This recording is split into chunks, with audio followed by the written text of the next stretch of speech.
In the thick of the Panamanian rainforest is a community of people greatly misunderstood among those living in the outside world, as a result of their clothing, lifestyle, and perhaps until recent years, their disconnect from so-called modern society. Johnson Miguimasa, as seen here, fully clothed and hitching a ride to the urban chaos of Panama City, is a member of one of Central America's few remaining pre-Columbian indigenous communities.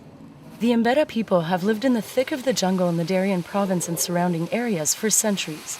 In 1994, a part of their land was declared a national park. With that, a prohibition on a crucial practice necessary for their traditional survival.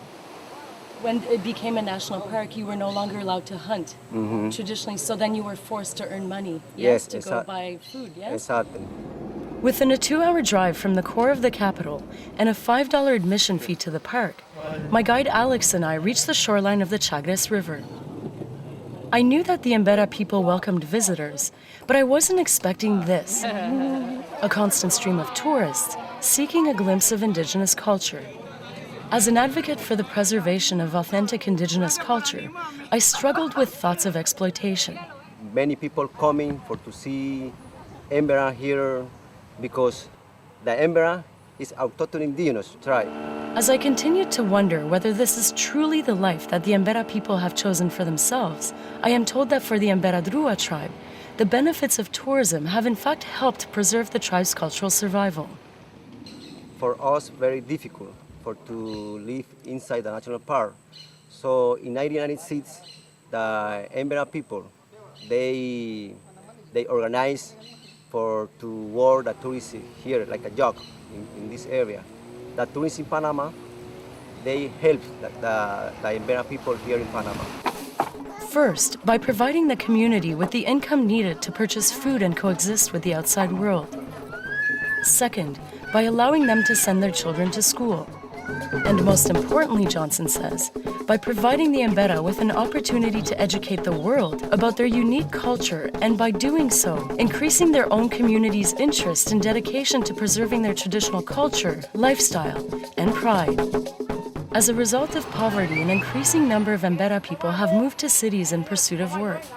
Many have abandoned their traditional way of life in the jungle, with very few tribal communities remaining. We live very high. After watching the villagers perform their traditional dances symbolizing their relationship with nature, Ariela takes me aside to explain the process of dyeing dried palm leaves. She says she uses lemon juice to make them white, deep purple leaves to dye them red, which she then buries in soil for several hours to achieve a rich black. The Embera people are known for their craftsmanship, from beautiful hand-woven baskets to Ivan's cocobola wood carvings. Para trabajar la artesanía. I then followed natural medicine Dr. Leah Ruiz on a breathtaking hike through the jungle to his garden of medicinal plants.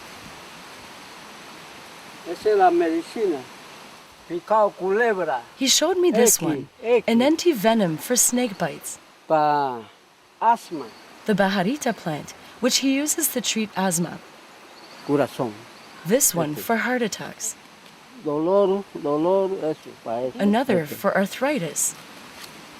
A plant to treat diabetes. Dolor muelas. As well as this little twig to numb gum and toothaches.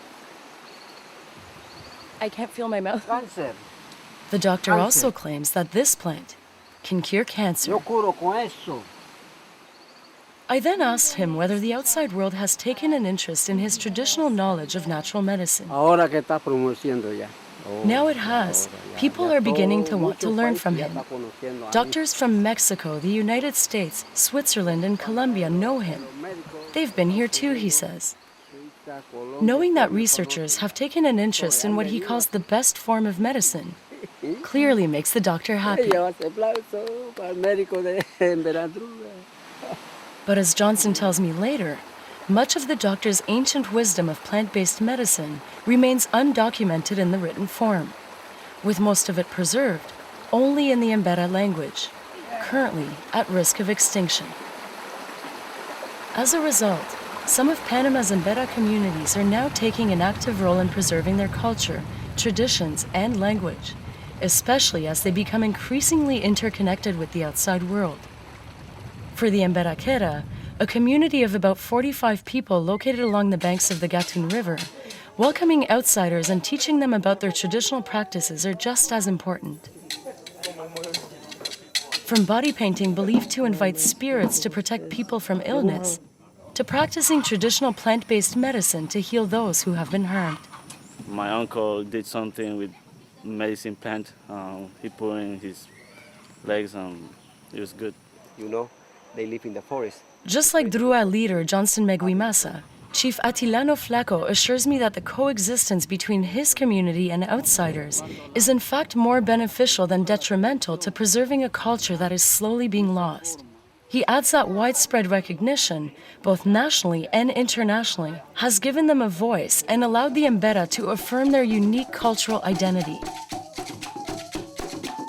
The Embera people, not too long ago considered savages, are beginning to thrive as respected members of Panama's community, not only seen as the valued keepers of one of the most beautiful places in the world, but also recognized as the holders of ancient wisdom ingrained in the traditions of a culture that ought to be respected and protected.